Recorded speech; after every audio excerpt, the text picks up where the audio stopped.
At malamang sa malamang yung Amerika, mga kababayan, hawak ang ilang mga alien technology, fallen angel technology, mga kababayan.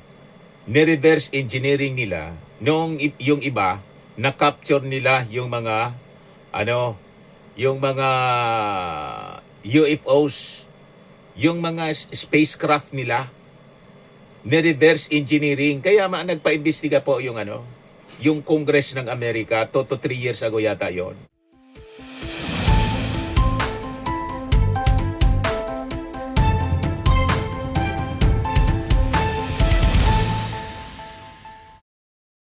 Hello po mga kababayan, si Dante Maravillas. I-share ko ito sa inyong balita dito mga kababayan na hindi masyado na pag-uusapan. Itong balita mula pa ito sa Amerika. Ayan o.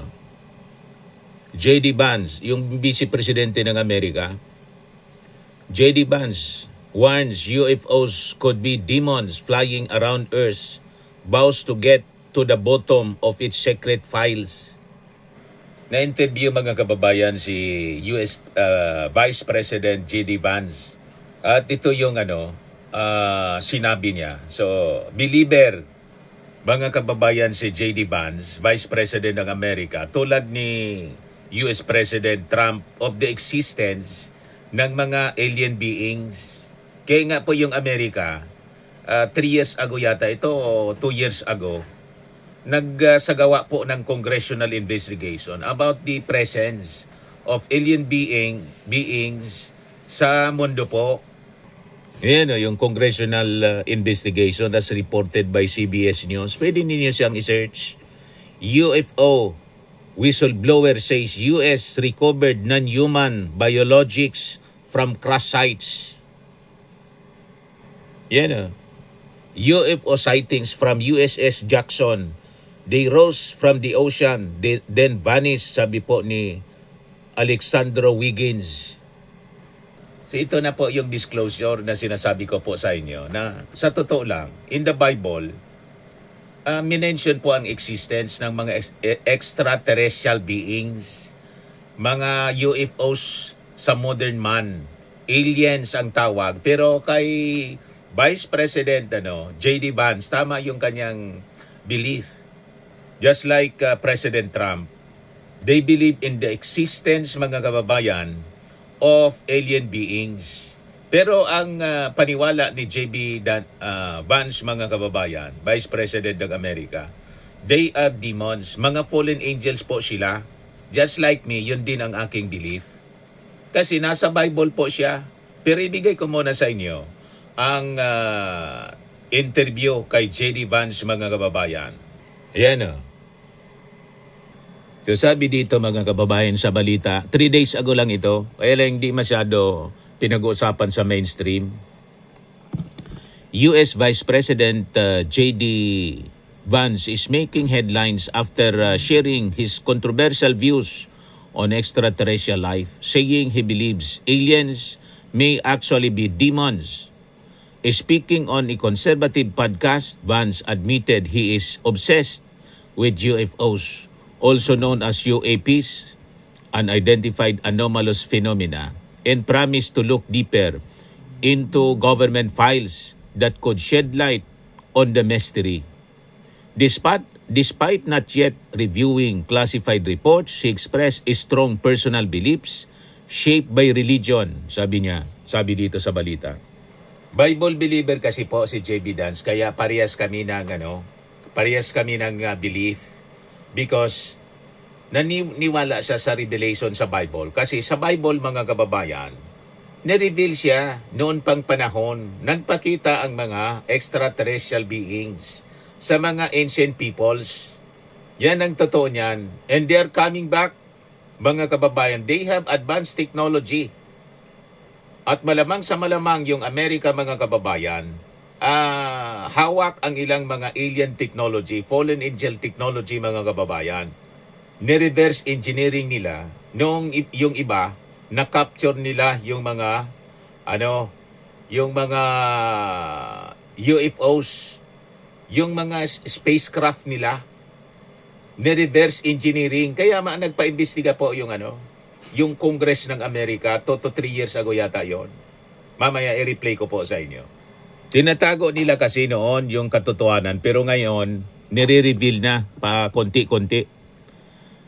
So, I don't think they're aliens, sabi po ni Vice President Vance. I think they are demons suggesting that unexplained celestial phenomena may have spiritual or supernatural origins rather than extraterrestrial ones.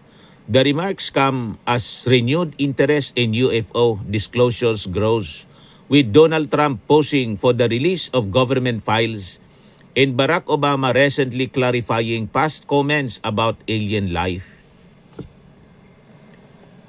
Vance's statement have sparked mixed reactions online, with some intrigued by the theory and others questioning the blending of politics, religion, and unexplained science. Hindi po siya unexplained science na ipagpapaliwanag na mismo ng mga witnesses, ng mga naka-encounter po mga kababayan dito, including former Canadian Defense Minister Paul Hellyer. Nagpa-interview po si former Defense Minister Paul Hellyer, na interview ng RT, Russian Television. Yan Pwede ninyo itong i-search. RT, Russian Television, Paul Hellyer. Sabi ni Paul Hellyer sa interview ng Russian Television, at least 4 alien species have been visiting Earth for thousands of years. Kita ninyo, nagbabalik sila mga kababayan kasi parte ito ng mga signs of the times, signs of the second coming of Jesus Christ. Masasyak po yung mundo pag nagpakita sila sa mga tao na mismo. Ngayon pa isa-isa pa lang, and based sa mga testimony ng mga high-ranking officials, ng mga leaders ng mundo. You see? Sabi ni Paul Hellyer, they're here pakinggan ninyo yung interview ng Russian Television. Kailan ito? Matagal na. Ayan Hello, welcome to Sophie & Co. I'm Sophie Shevardnadze. Paul Hellyer served as the Canadian Minister of Defense in the 1960s, shaping the country's armed forces for years to come. It was only in his retirement that he says he made a life-changing discovery. He became the first cabinet-level politician from a G8 country to publicly state that there is life present on Earth. Is this an elaborate fantasy? Are aliens science fiction? Or is there something to claims of their existence? Extraterrestrial life. For ages, humanity... Is there anything else in the cold darkness of space? Skeptics say there is no proof, but there have always been those who dared to dream. And some even Russian Television report. with their own eyes. Do aliens exist? Are they already here? Do they pose a threat or a chance for salvation? Honorable Paul Hellyer, former Minister of Defense of Canada. And he believes that life forms from space exist and are present on Earth. It's great to have you with us on our show. Why do you say that UFOs are as real as the airplanes flying over our... Well, because I know that they are. They've been, as a matter of fact, they've been visiting our planet for thousands of years. And one of the cases that would give me 2 or 3 minutes to answer is during the... Thousands of years, pabalik-balik na dito sa mundo yung mga extraterrestrial beings, sabi niya sa interview. From Russia to across Europe, and the Supreme Allied Commander was very 4 species, 4 na ori ng lahi ng mga alien beings. So they decided to do an investigation, and they investigated for 3 years, and they decided that with absolute certainty that 4 different species at least, had been visiting this planet for thousands of years. Thousands of years. So that's, we have a long history. Kaya na-record po sa Bible, There's been a lot more activity pakita in ko the sa inyo last mamaya, few decades ang since, records ng Bible. we invented the atomic bomb, and they're very concerned about Pero that. hindi sila mga kababayan tulad ng paniwala natin na alien beings. Because the whole They are fallen angels, mga kababayan, tulad ng sinasabi ni US Vice President J.B. Vance ng Amerika. Start using atomic weapons again, and this would be very bad for us and for them as well. So no serious scientist has ever publicly So, kaya sagawa ng congressional investigation po sa Amerika 2 to 3 years ago. Yan UFO whistleblower says US recovered non-human biologics from crash sites. Iparinig ko sa inyo, mga kababayan. Ito yung congressional investigation sa Amerika na sinagawa. Pwede ninyong i-search ito. UFO whistleblower says 2 years ago pala, US recovered yung biologics. Pakinggan natin. Mr. Chairman, and good morning to our witnesses who are testifying today. I want to thank each of you for being here to discuss a topic of grave importance to our national security. Importante kasi sa national security kasi may mga alien beings. South Carolina. Since the Roswell incident in 1947, many Americans have wondered about the dangers of unknown objects crisscrossing our skies. Whether these are UAPs or weather phenomena, advanced technology from American allied or enemy forces, or something more out of this world. So my first question, I have several questions, and if we could just be quick on these first two, I'm going to ask each of you the same question, and then I'll get to each of you individually. The first one, when you reported your experiences with a UAP, did any of you face any repercussions with your superiors, yes or no? No. Yan congressional investigation. I've actually never seen anything personally, believe it or not. So. All right. And then do you believe there's an active disinformation campaign within our government to deny existence of UAPs, yes or no? I don't have an answer to that. As previously stated publicly, yes. I think previously with like Project Blue Book, yes, but currently I don't speak for the United States government. Okay, thank you. I have a few questions for Mr. Graves. What percentage of UAP sightings, in your belief, go unreported by our pilots? This is an approximation based off of my personal Mga pilot experience sila, with the number of naka-encounter. pilots, but I would estimate we're somewhere near 5% reporting, perhaps. So like 95% basically don't report seeing UAPs. That's just my personal estimate. In the incident off Yung iba Virginia hindi na Beach, do you nire-report believe kasi the nature of the nire-ridicule danger to sila, aircraft ayaw seriously paniwalaan. after it was reported? Absolutely. Kaya hindi na lang nagsasalita A few ng questions mga for Mr. encounters. Favor. As an expert naval aviator, have you ever seen an object that looked and moved Naval like the aviator Tic Tac siya, UAP? expert. No. Did the Tic Tac UAP move in such a way that defied the laws of physics? The way we understand them, yes. Defying the law of UAP physics. reports as classified weapons Yung tested mga by our kuwan nila, government. But in your experience as a pilot, does our mga government spacecraft, typically test ang bibilis, advanced weapon systems right next to superior. multi-million-dollar jets without informing our pilots? No, we have test ranges for that. It took over 15 years for your encounter with the Tic Tac to be declassified. Do you feel there was a good reason to prevent lawmakers from having access to this footage? No, I just think it was ignored when it happened and it just sat somewhere in a file. Never got reported. In a drawer. It happens a lot up here. Shocker. Mr. Gresh, a couple of questions for you too, sir, this morning. What percentage of UAPs do you feel are adequately investigated by the U.S. government? Of the 5% that are reported. I can only speak Mga for fallen angels my po personal sila. leadership over at NGA. I tried to look at every report that came through that I could triage. So. Do you believe that officials at the highest levels of our national security apparatus have unlawfully withheld information from Congress? Tinatago ng and mga subverted, mga our officials oversight authority? para hindi magpanik ang There mundo. are certain elected leaders that had more information that Yung mga tao sa mundo. Para ngayon may paunti-unti silang disclosures na binibitawan. Kaya ang ginawa nila, may mga movies muna para yung tao masanay about the presence ng ng mga UFOs and aliens. Di ba? 'Yun ang ginawa, mga kababayan, para masanay na muna pag hindi maintakutan yung mundo. Di ba? So 'yun, kaya ngayon may mga disclosures na, mga kababayan, and congressional investigation mismo sa Amerika.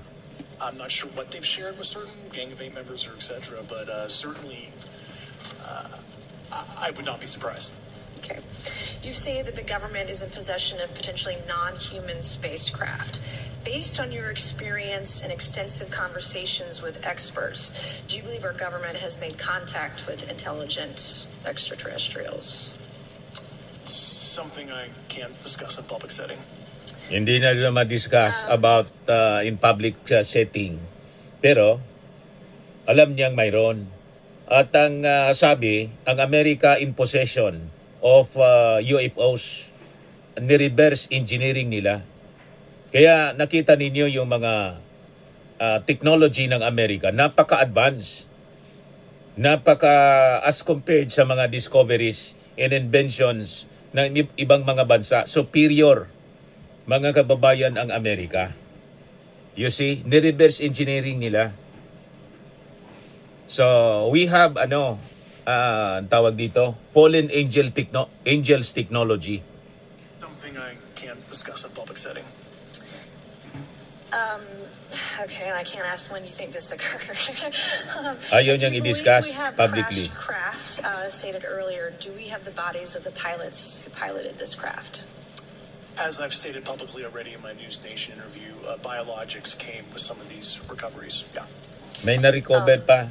Mga biologics, I guess ibig human or sabihin, non-human buhay biologics. na alien. Non-human, and that was the assessment of people with direct knowledge on the program I talked to that are currently still on the program. And was this Alien documentary beings. evidence, video, photos, eyewitness? Like, how would that be determined? The specific documentation I would have to talk to you and Skiff about. Gotcha. Okay. So, and you may or may not be able to answer my last question, and maybe we get into a skiff at the next hearing that we have, but who in the government, either what agency, sub-agency, what contractors, who should be called into the next hearing about UAPs, either in a public setting or even in a private setting? And you probably can't name names, but what agencies or organizations, contractors, et cetera, do we need to call in to get these questions answered, whether it's about funding, what programs are happening, and what's out there? I can give you a specific cooperative and hostile witness list of specific individuals that were in those. And how soon can we get that list? I'm happy to provide that to you after the hearing. Super. Thank you. And I yield back. So as written mga kababayan sa Bible, alien beings are real beings. Extraterrestrial beings, mga kababayan. Si Trump mismo, gusto ninyo marinig yung balita tungkol kay Trump in relation sa presence ng mga UFOs? Ito, report ng NBC News. Israel's former space security chief claims aliens exist in Trump knows. Alam ni Trump.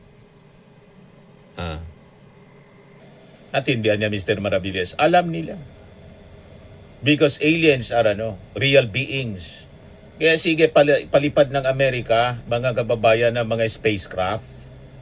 Hindi sa atin sinasabi yung pinaka-mission nila, mga kababayan. Basta gusto lang nila na may mission sila to the moon and beyond.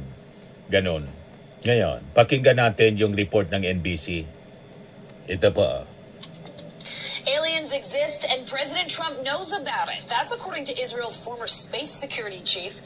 In an interview with an Israeli newspaper, he said the aliens have been waiting until today for humanity to develop and reach a stage where we will understand in general what space and spaceships are.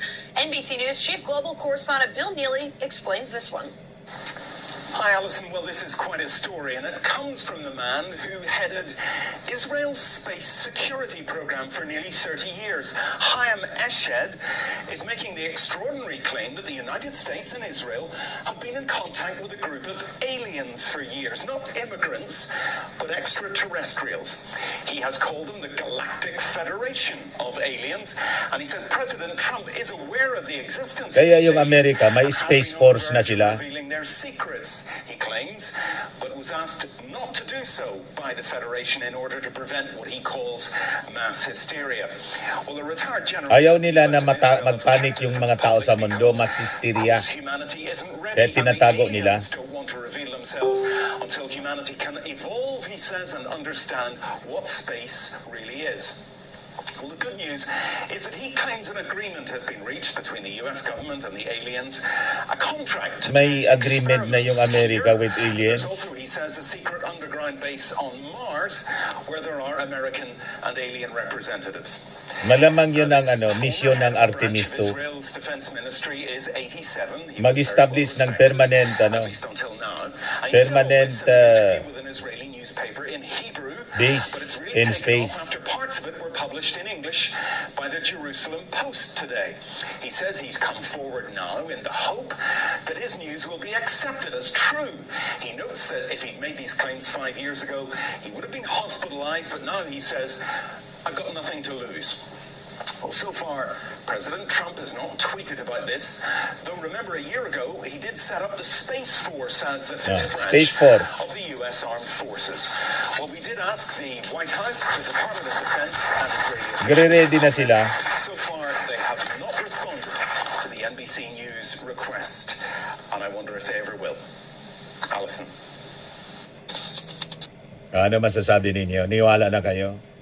Kasi nasusulat po sa Bible ang presence ng mga UFOs, aliens, extraterrestrial beings. Yan o, Bible verses about aliens. Because sa inyo, advance ang Bible po, kaya magbasa kayo ng Bible para you have full of knowledge of things. Yung mga totoo. Sabi dito, Bible verses about aliens, extraterrestrial life, or demonic spirits. What does the Bible say about aliens? The Bible reveals that there is extraterrestrial life, but not as many suppose. Although the Bible does not speak of aliens who live on faraway planets, it does speak of cosmic powers over this present darkness, spiritual forces or evil in heavenly places, as written in Ephesians chapter 6 verse 12. Ngayon, ang tanong dito, could the UFO in alien phenomenon people perceive today actually be wicked spiritual forces to undermine our belief in God? There are a lot of unknowns, sabi po dito, in the universe out there. Space is vast and we cannot explore everything out there. There have been movies made about astronauts, sci-fi themes, and aliens. As believers, it is important to understand what we believe about extraterrestrial beings. Dapat nating maintindihan ito, mga kababayan, kasi mismo nasusulat sa Bible, it was revealed. Yan o, sa Colossians chapter 1 verse 16. For in Him all things were created, things in heaven and in earth, visible and invisible, whether thrones or powers or rulers or authorities, all things have been created through Him and for Him. Sa Ephesians chapter 2 verse 12, sabi diyan, for our struggle is not against flesh and blood but against the rulers, against the authorities, against the powers of this dark world, and against the spiritual forces of evil in heavenly realms or places. O diba? Kalaban natin, hindi kaibigan.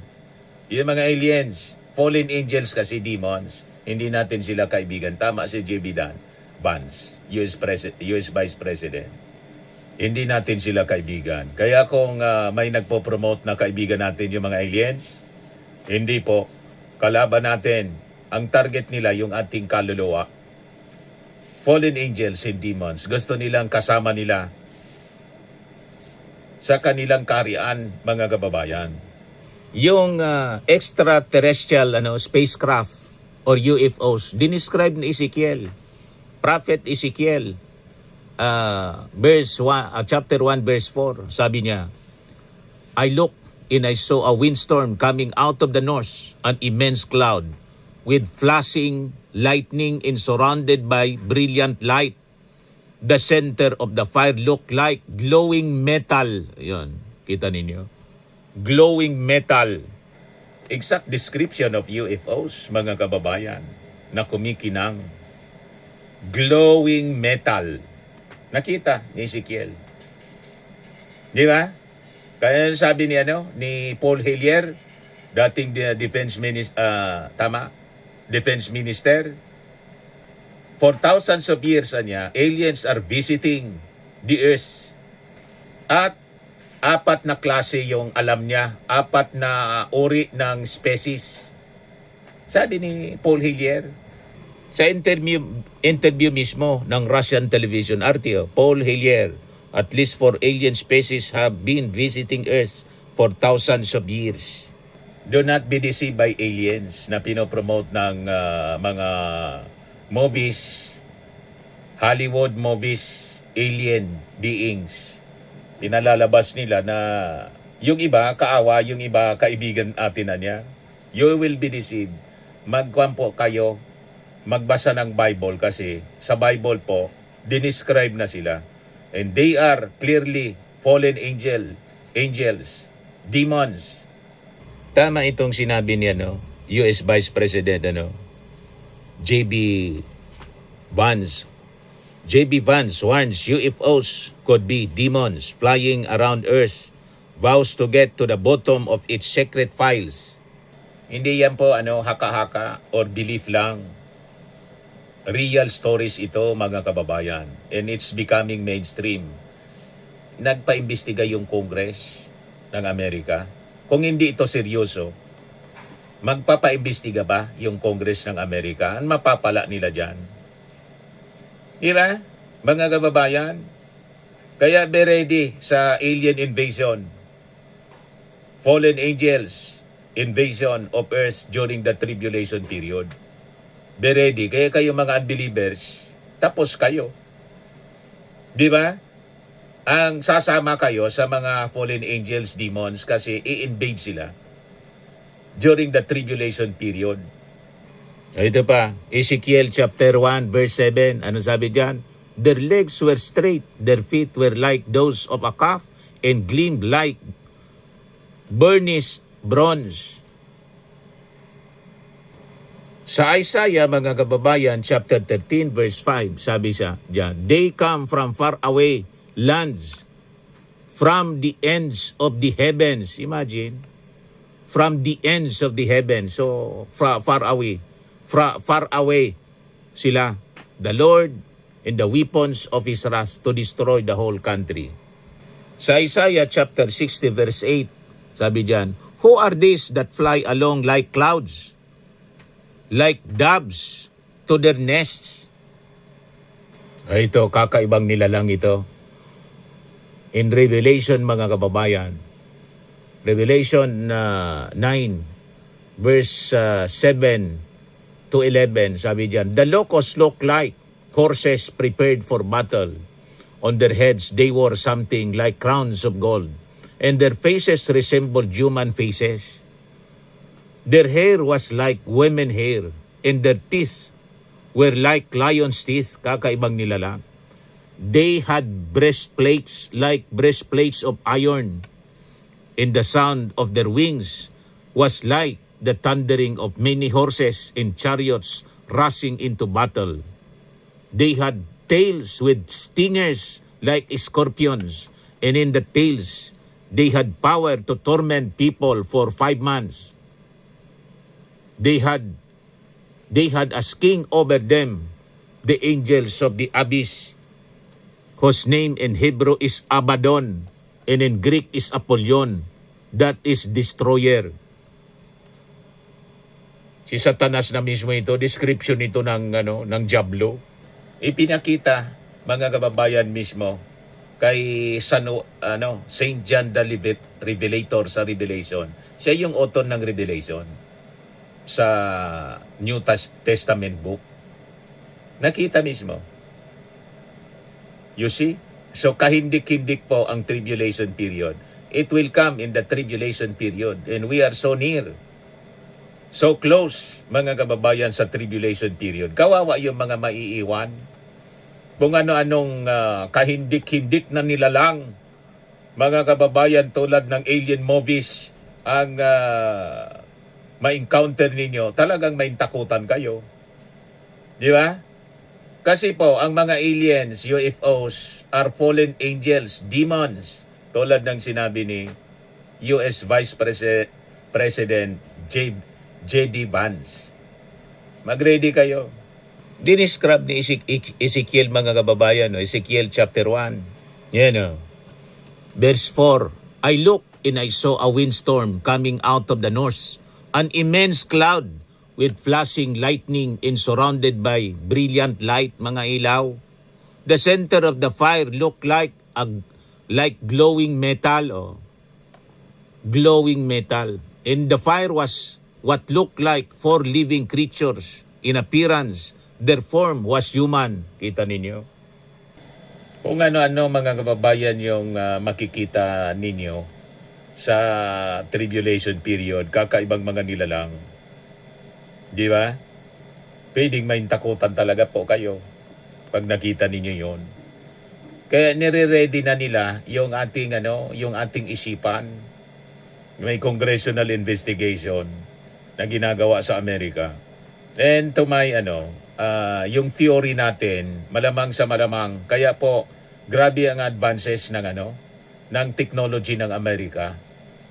Some of the technology na ginagamit ngayon, modern technology ng Amerika, nagmula po sa alien beings. Ni-reverse engineering nila yung mga spacecraft na kanilang na-capture at itinago muna sa atin. Kaya yung sabihin ng during the congressional investigation, I cannot discuss it publicly. You see? Ito, report ng the Christian Science Monitor. Sabi dito, did Buzz Aldrin, yung sa Apollo 11 astronaut, really see a UFO? Technically, yes, sabi yan.